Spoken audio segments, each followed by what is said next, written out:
అని చెప్తే సుందర్ గారు ఉన్నారు మనతో పాటు. సుందర్ గారు, మీరు భూమిని చూశారు, ఆకాశాన్ని చూశారు, సో గ్రహాలను చూశారు, ఆ గ్రహాల మీద పోయేటువంటి రాకెట్లను కూడా చూస్తున్నారు. మంత్రాలకు చింతకాయలు రాలే అన్నది జగమెరిగినటువంటి సత్యం. సో ఈ మంత్రాలకు కరువు వస్తుందా? ఈ మంత్రాలకు కాళేశ్వరం ప్రాజెక్ట్ నుంచి నీళ్ళు రాకుండా ఉంటాయా? ఈ మంత్రాలకు ప్రభుత్వం మీద నెగిటివ్ పెరుగుతుందా? ఏదైనా ప్రజలే కదా నిర్ణయించేది. సో మంత్రశక్తులు అయితే కాదు కదా. సుందర్ గారు, మీరేం చెప్తారు? సో అందరికీ నమస్కారం. నమస్తే అండి. ఇక్కడ చిన్న విషయం అండి, మనం ఒక చిన్న అంటే ఇప్పుడు వరకు జరిగిన ఇద్దరు మాట్లాడిన మాటలను బట్టి ఒక చిన్న విషయాన్ని నేను మళ్ళా ప్రశ్నిస్తాను. మన భారతదేశంలో ఇప్పుడు ప్రస్తుతం నార్త్ లో కుంభవృష్టి వర్షాలు వస్తా ఉన్నాయి.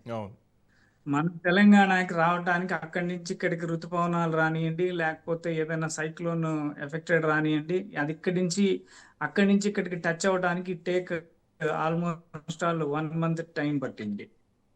సో గత నెల రోజుల నుంచి మనం వర్షం రాలేదని ఒక రోజు మాట్లాడుకున్నాం. వర్షం రావట్లేదు, రైతు ఇబ్బంది పడుతున్నాడని ఒక వారం 10 రోజులు మాట్లాడుకున్నాం. కరెక్ట్ గా ఒక వారం నుంచి వర్షం కుండపోతగా వస్తా ఉంది, చెరువులు నల్లాలన్నీ పొంగిపోతా ఉన్నాయి, ఇంకా ఇదైపోతా ఉంది అని మళ్ళీ ఇప్పుడు మాట్లాడుకుంటున్నాం. వీటన్నిటికీ కూడా కాలం అనేది ఒకటి ఉంది.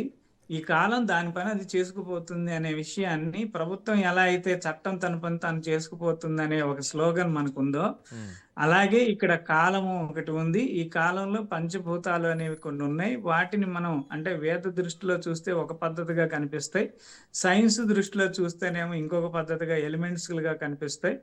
బట్ ఎటు నుంచి ఎటు చూసినప్పటికీ కూడా ఈ కాలం అనేది అది ఏది అయితే అక్కడ యాదృచ్ఛిక అంటే ఏది జరగనుందో అది మాత్రమే జరగగలదు అని ప్రజలకి ఆటోమేటిక్ గా అందరికీ తెలుసండి.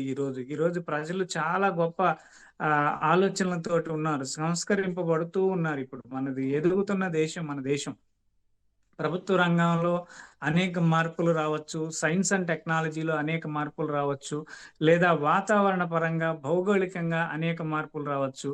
వీటన్నిటికీ కూడా గల కారణం ఇక్కడ జీవక్రియ, జీవ పరిణామ వ్యవస్థ. ఇది మనకి సైన్స్ లో చాలా క్లియర్ గా తెలుస్తా ఉంది. సో వీటిని మనం ఏదైనా అంశంగా తీసుకొని సమాజానికి ఎవరి నమ్మకాలు వాళ్ళవి. సో దైవాన్ని నమ్మే వాళ్ళు దైవాన్ని నమ్ముతారు, సైన్స్ నమ్మే వాళ్ళు సైన్స్ నమ్ముతారు, అంతే తప్ప ఈ భూత ప్రేత పిశాచాల సైడు జనరల్గా నాకు తెలిసి అయితే మనుషుల ఆలోచనలు పోవు. సో ధైర్యం కోసం, భక్తి కోసం దేవుని మొక్కుతారు.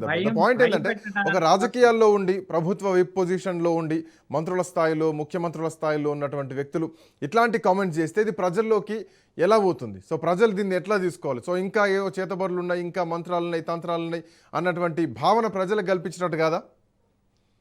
దీనివల్ల వాళ్ళు ఎవరో బాగుపడతారు. ఆ మంత్రాలు అవి చేసి చేతబడులు చేసే వాళ్ళు బాగుపడతారేమో కానీ ప్రజల్లో కొంతవరకు అపనమ్మకమే ఏర్పడుతుంది. ఎందుకంటే పూర్తిగా దీన్ని నమ్మించడానికి సాధించడానికి లేదు. కాకపోతే ఎవరో వ్యవస్థలో ఉన్న వ్యక్తి అభివృద్ధికి తీసుకుంటున్నాడు, లేకపోతే అనాగరికతకి పాల్పడుతున్నాడు అనే ఒక ఆరోపణ చేసినప్పుడు అది ప్రజల మీదకి కొంతమందికి నెగిటివ్ వెళ్తుంది, కొంతమందికి పాజిటివ్ వెళ్తుంది.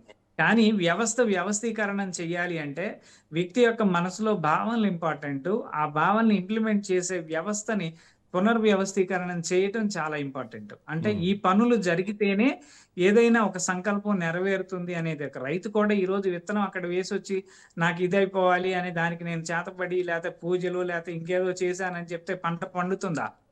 ఎట్టి పరిస్థితుల్లో పండేసానికి అవకాశమే లేదు. అలాగే రైతుకు కూడా కొంత లెవెల్ వరకు తెలుసు ఏది సృష్టి, ఏది అపశృతి, ఏది శృతి అనే దానికి కూడా జనాలకు తెలుస్తూనే ఉంది.